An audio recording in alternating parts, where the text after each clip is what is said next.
Welcome to the deep dive. We jump into the stories that really capture what's happening, trying to get past the headlines. And today we're looking at New York City politics. It's always buzzing, always changing, but well, something pretty big just happened there. You could really call it a seismic shift, honestly. So our mission today is to unpack that. We're doing a deep dive into the Democratic mayoral primary and specifically the, well, stunning win by Zohran Mamdani. He's 33, Indian-American, Democratic socialist, and he just beat Andrew Cuomo, the Andrew Cuomo for the nomination. I mean, few saw that coming. Right. It's fascinating. And it's more than just, a local race flipping. It really feels like it signals something bigger, a kind of generational shift maybe, and definitely an ideological one, certainly for urban leadership. So yeah, we'll get into his background, how his campaign managed to connect so well, and what this victory tells us about where New Yorkers are at right now. Okay, let's dig into the numbers first from June 25th, because they tell a story. Mamdani pulled in 44% of the first choice votes. Cuomo, despite, the name, the history, everything, he got 36%. Brad Lander, the controller, way back at 11%. It wasn't even that close, really. No, it was decisive, a definitive win, like you said. And the implications are huge. If he takes the general in November, he makes history. Yeah. New York City's first Muslim and first Indian-American mayor. Just think about what that represents for a city like New York. Exactly. And that connects to what I was saying. It's not just about the numbers, impressive as they are. It points to this broader trend. We're seeing younger progressive leaders stepping up, focusing hard on affordability, social justice, the real day-to-day stuff. This doesn't feel like a one-off, It feels like a symptom, a city saying, okay, we're ready for something different, a new approach. So let's talk about him, his personal story, because it's not the usual New York political background at all. Born October 1991, Kampala, Uganda, then Cape Town, South Africa. Moves to New York City when he's 7. I mean, that alone, growing up across continents, that's to shape your view of the world, right? Absolutely. And think about his parents. His mother, Mira Nair, the filmmaker Salam Bombay, Monsoon Wedding, incredible work, and his father, Mahmoud Mamdani, a really distinguished academic. It seems pretty clear that this kind of background, these global roots, parents who are thinkers and creators, it must have deeply influenced his politics. That focus on social justice feels very rooted. Yeah, almost like it's just part of who he is. And if you connect that upbringing, bridging different cultures, different continents, it likely gave him a pretty unique way of seeing the problems New Yorkers face. He wasn't just reading about diversity, he lived it in a very real way. And then he's educated right here in the city. Bank Street School, Bronx Science, then Bowdoin College for Africana Studies. And his activism started early. Co-founding a Students for Justice in Palestine chapter in college, you can see the political path starting to form way back then. Right, so it wasn't like he just decided to run for mayor out of the blue. There's a clear line from that early activism. By 2019, he's already in the state assembly, representing the 36th District Astoria, Long Island City. He was part of that wave, wasn't he? These new progressive voices starting to gain real traction. He wasn't just talking the talk. And in the assembly, he seemed to really zero in on things that matter directly to his constituents. We saw him pushing hard on tenant protections. That good cause eviction bill was a big fight. And public transit improvements, too. Stuff that, hits home for people struggling with rent or just trying to get around the city. Yeah, and that raises a really interesting point. How did that specific work in Albany set him up for this mayoral run? He wasn't just campaigning on big ideas. He could point to actual things he'd fought for, things that address those real pinch points for New Yorkers, that good cause eviction fight, for instance.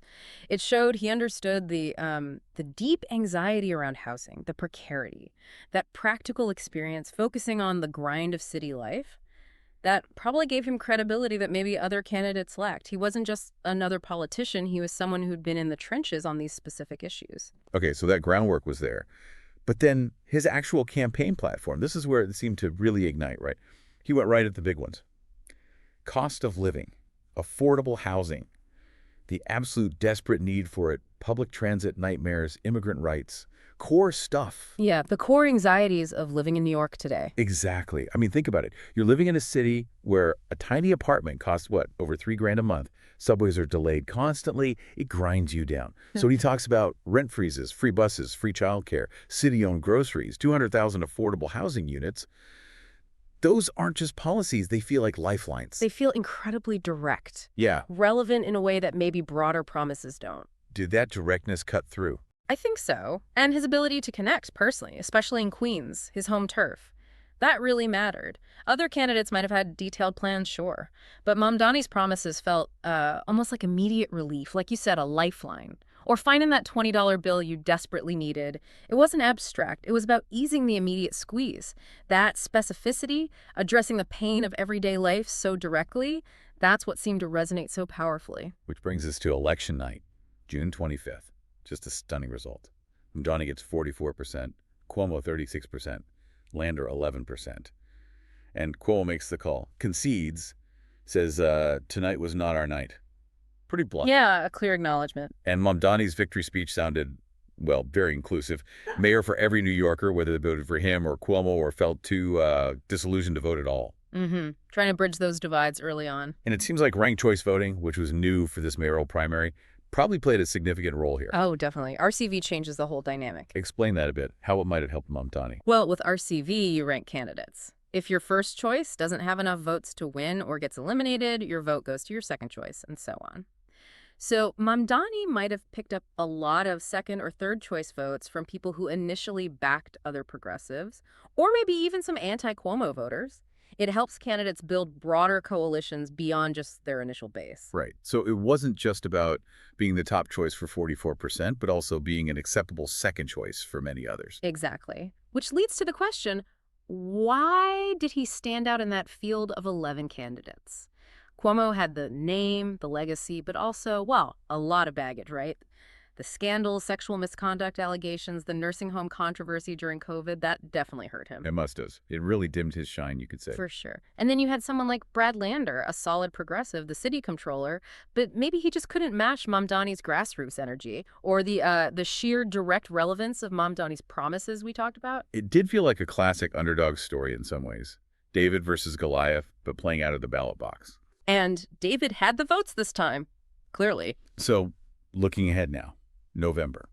New York City is heavily Democratic, yes, but he still needs to win the general election. Absolutely. Primary voters are different from general election voters.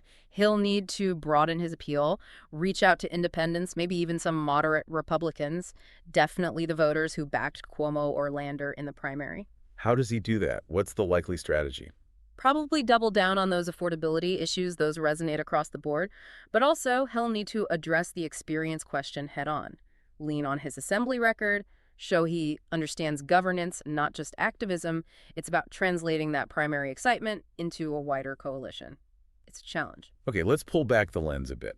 What does this mean beyond New York? Is this just a unique NYC moment, or is it part of something bigger happening nationally? Well, it's hard not to see it connecting to a larger trend.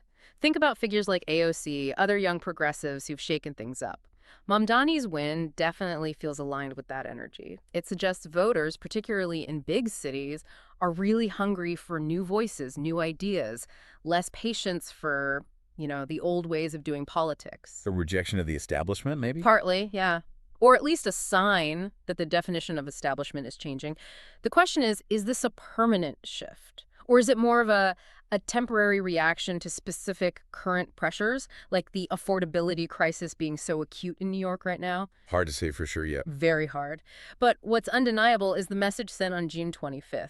New Yorkers voted for a very different kind of leader. That much is crystal clear. So we've traced Zohran Mamdani's journey from that unique global childhood to the assembly and now the Democratic nomination for mayor, driven by those campaign promises that really seem to hit home. It's really a story about how an outsider, in many ways, managed to rewrite the political script in one of the most watched cities in the world. It really is. And it's about more than just one election. It reflects the city's diversity, yes, but also this powerful, almost tangible desire for change. It's a reminder that politics can still surprise you, that the underdog, the unexpected voice with a direct message can absolutely win. A new narrative can emerge pretty quickly. It underscores the power of grassroots energy and focusing on those everyday struggles. Exactly. So maybe the thought to leave you with is this. If Mamdani's win does signal a broader shift in urban politics, away from established names, towards grassroots energy and hyperlocal issues, how does that change our whole idea of electability in big cities? What kind of leaders should we expect to see rising up next? Will they follow this kind of path or find totally new ways to connect? Something to think about?